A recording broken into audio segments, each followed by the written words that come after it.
কাতল মাছ দিয়ে সিম তরকারি আমার কাছে অনেক ভালো লাগে। আসসালামু আলাইকুম, সবাই কেমন আছেন?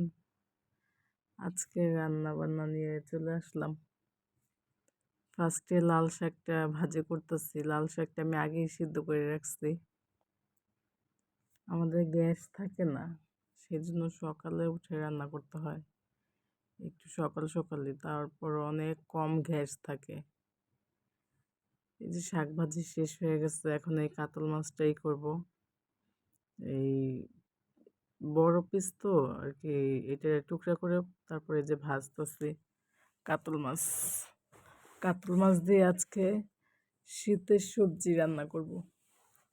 আমার এই শীতের মধ্যে মানে যে কোনো সবজি খাইতে এত ভালো লাগে। রান্না করতে আসছি, মরিচ শেষ হয়ে গেছে। মরিচটা আবার ২-৩ দিন আগেই ভাঙায় রাখছিলাম।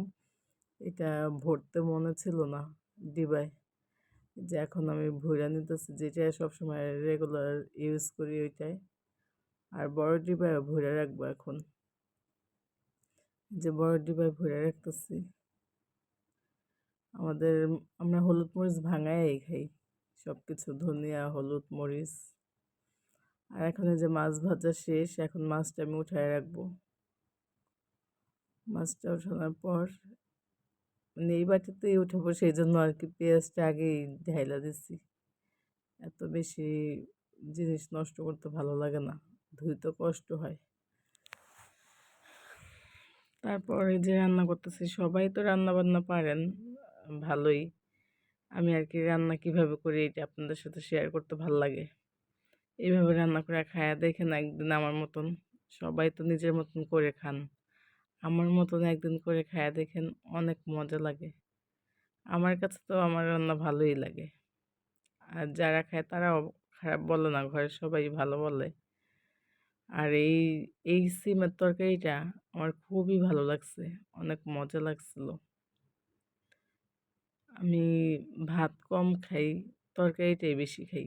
সেজন্য তরকারিটা একটু ভালো না হলে ভাল লাগে না।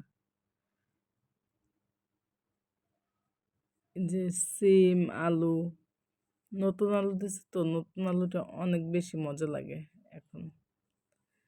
নতুন আলু উঠুক আর একটু ভালো করে দামটা একটু কমুক, এখন যে দাম। তাহলে একদিন আপনাদের সাথে আলুর দমের রেসিপি শেয়ার করব। আমার কাছে আলুর দম অনেক বেশি ভালো লাগে।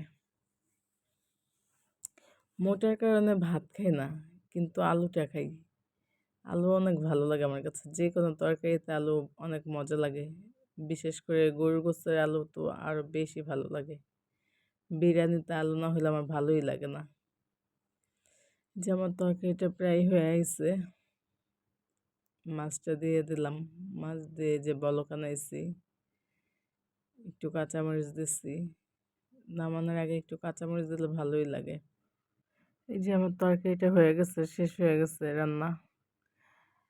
এখন খাওয়া দাওয়ার পালা। সবাই এভাবে রান্না করবেন। ভালো থাকবেন। আল্লাহ হাফেজ।